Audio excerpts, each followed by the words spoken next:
ఇక డీటెయిల్స్లోకి వెళితే ఆలూరు నియోజకవర్గంలో ప్రతినిధి సి రంగా దేవనకొండ మండలంలోని తేర్నేకల్ గ్రామానికి చెందిన టీడీపీ కార్యకర్త వాల్మీకి రాఘవేంద్రపై వైసీపీ నాయకులు ఇనుపరాడ్లతో దాడి చేశారు.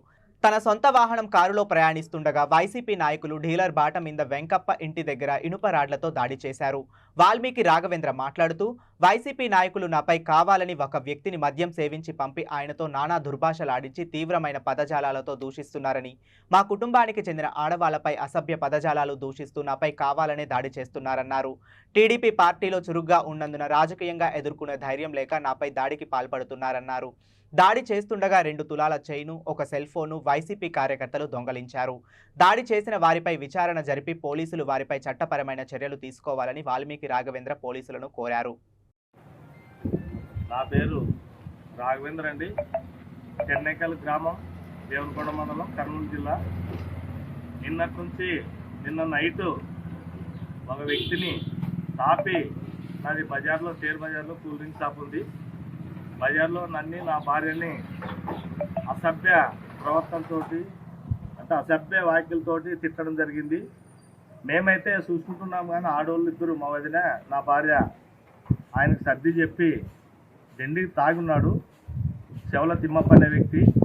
ఆయనకు అర్థం కానప్పుడు ఆయన కింది పడిపోయిన తర్వాత భార్య అతన్ని తల్లి, తర్వాత 4 మగవాళ్ళు ఇంటికి మోసుకొని పోవడం జరిగింది. సిఏ గారికి నేను ఫోన్ చేయడం జరిగింది.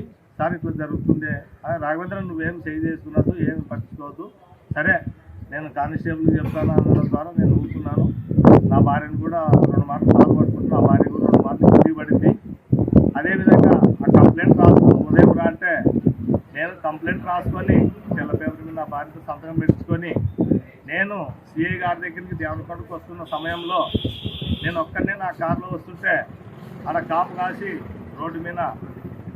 నడి రోడ్డు మీద కాపు కాసి నన్ను కారులో నుంచి ఎక్కి పైపులతో, కట్టెలతో కొట్టడం జరిగింది. లోపల గాయాలున్నా ఇంగి మార్చుకున్నాను. నేను దేవరకొండ ఇంతవరకు పచ్చకొండ ప్రభుత్వ ఆసుపత్రికి పోయి ఇప్పుడు వచ్చినాను. నేను వాస్తవానికి గత 2000 వైఎస్ఆర్ ప్రభుత్వం వచ్చినప్పటి నుంచి నేను వైఎస్ఆర్లోనే ఉన్నాను. ఎలక్షన్ల కంటే ముందే 4 నెలలు 3 నెలలు ముందరనే జయరామన్న సమక్షంలో, చంద్రబాబు సమక్షంలో నేను అమరావతిలో టీడీపీ కండవ కప్పుకోవడం జరిగింది. ఆ కండవ డైరెక్ట్ చంద్రబాబు నాయుడే కూడా నా కేసీ పార్టీలోకి ఆహ్వానించడం జరిగింది. అయినా మా విలేజ్లో కొంతమంది అల్లరి ముక్కలు, అప్పుడు వైసీపీలు ఉన్నావు, ఇప్పుడు టీడీపీలోకి రాకూడదు అనే విధంగా వాళ్ళే టీడీపీ పార్టీని పోషించినట్లు వాళ్ళు దాదాపుగా ఇప్పుడు మాకి ఎమ్మెల్యే క్యాండిడేట్గా ఈరభద్రి గౌడ్ని నియమించడం జరిగింది. ఆ ఈరభద్రి గౌడ్ అంటే ప్రచారంలో తిరగడం జరిగింది.